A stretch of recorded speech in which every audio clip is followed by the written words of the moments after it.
Most of my bird watching I do with a camera. In the winter, it's hard to get pictures of birds in the wild, so I usually do my winter bird watching in a backyard feeding station.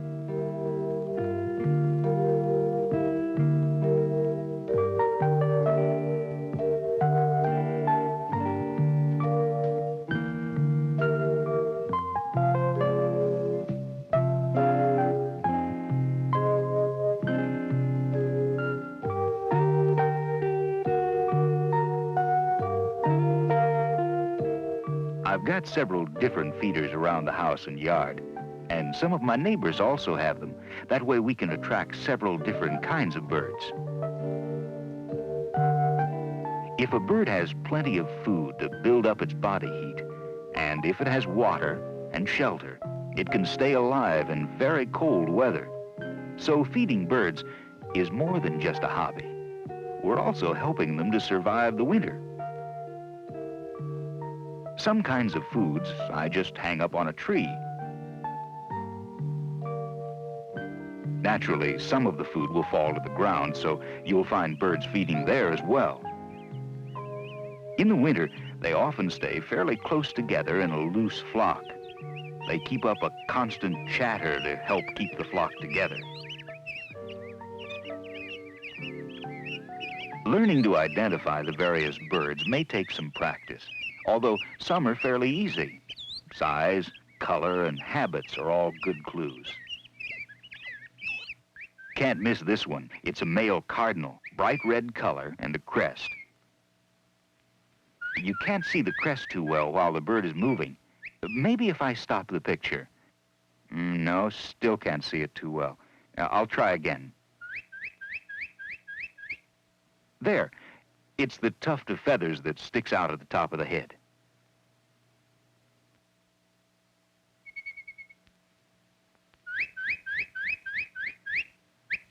Now, this is also a cardinal, a female.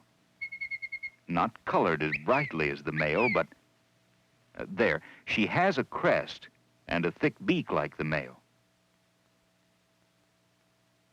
A thick beak is the mark of a bird that feeds mainly on hard seeds. Cardinals are especially fond of sunflower seeds. In the winter, you might see a cardinal alone without its mate, but most of the year, they stay pretty close together. The cardinal used to be a southern bird, but they've been spreading north, even into Canada.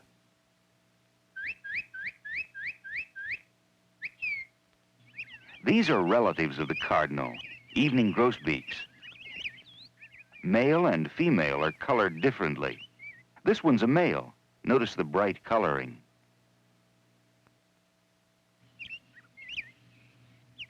A female grosbeak. Color is much more subdued.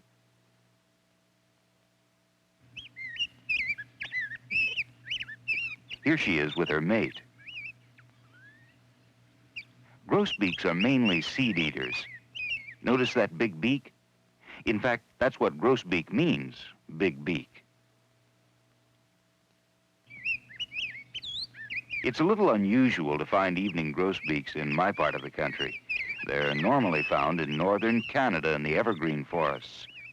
But if their food supply runs short in Canada, they'll come down into the United States.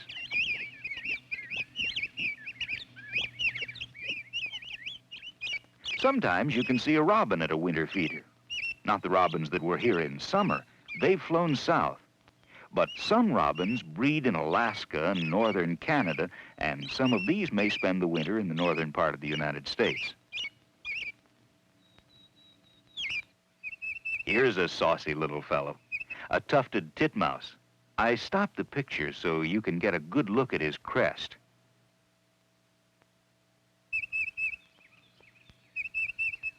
A tufted titmouse is very friendly and noisy. One morning I was late in filling a feeder. A titmouse arrived and found it empty, and he gave me quite a scolding. Suet is a good winter food for a titmouse, to substitute for the insects he eats in summer.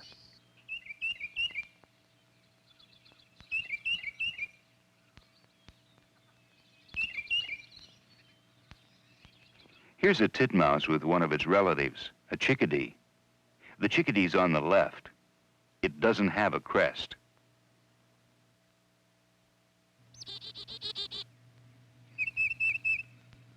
Another chickadee. The identifying marks are a black cap and throat and white cheeks.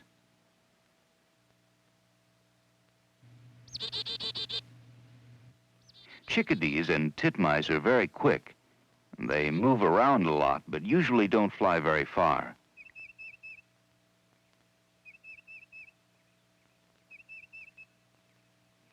They're often seen together in winter, especially at a suet feeder.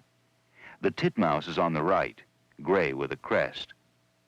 And the chickadee on the left has a black cap and white cheeks and no crest.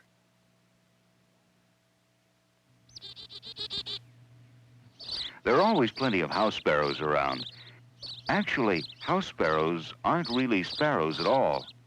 They belong to a family of birds called weaver finches. Here's one kind of true sparrow, a tree sparrow.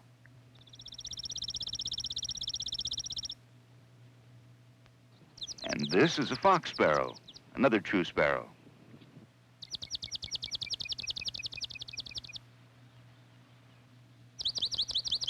There are several different kinds of sparrows, 51 species, and some species are divided into several races. Sparrows and their relatives feed mainly on small seeds, very often the seeds of harmful plants such as ragweed.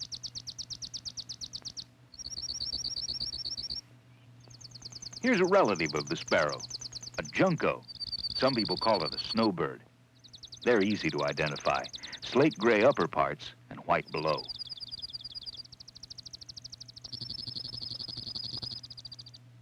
A blue jay is easy to recognize, a bright blue bird with a crest. They're noisy fellows, always picking a fight with other birds. But a blue jay is usually the first bird to spot danger. If a predator, say a cat or a hawk, approaches a feeding station, a blue jay will begin a raucous shriek that warns the other small birds, and they make a quick getaway. They'll eat just about anything they can get, but they're especially fond of corn and other grain.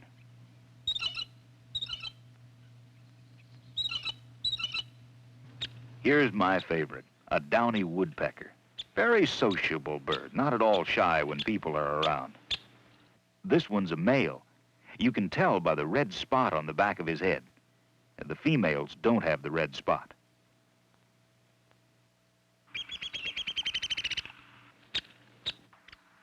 Now this looks like a downy woodpecker, but it's not. It's a close relative called a hairy woodpecker. The hairy is larger with a longer bill. This one's a female, no red spot. A suet feeder is likely to attract woodpeckers. They feed mainly on insects during the warmer months. Notice the way he holds on to the feeder itself instead of perching on the pegs. His feet are built with 2 toes in front and 2 in back. That's different from most birds. So he can spread his toes and get a good grip on the wood. I've got one feeder with no pegs just for the woodpeckers. Here's the little acrobat of the bird world, a nuthatch. The only bird that moves along upside down as it feeds. This is a white-breasted nuthatch, to be specific. It's the largest of about 30 species. Nuthatches are great hoarders. Later, when he's finished eating, he'll take some food from the feeder and hide it away somewhere. Well, those are a few of the birds I see around my place in winter. Some of them are found only in the eastern part of the country, but they have relatives in the west. It's a good hobby, bird watching, identifying them, studying their habits. And with the feeding stations, there's that satisfaction of knowing that you're helping the birds to survive through the winter.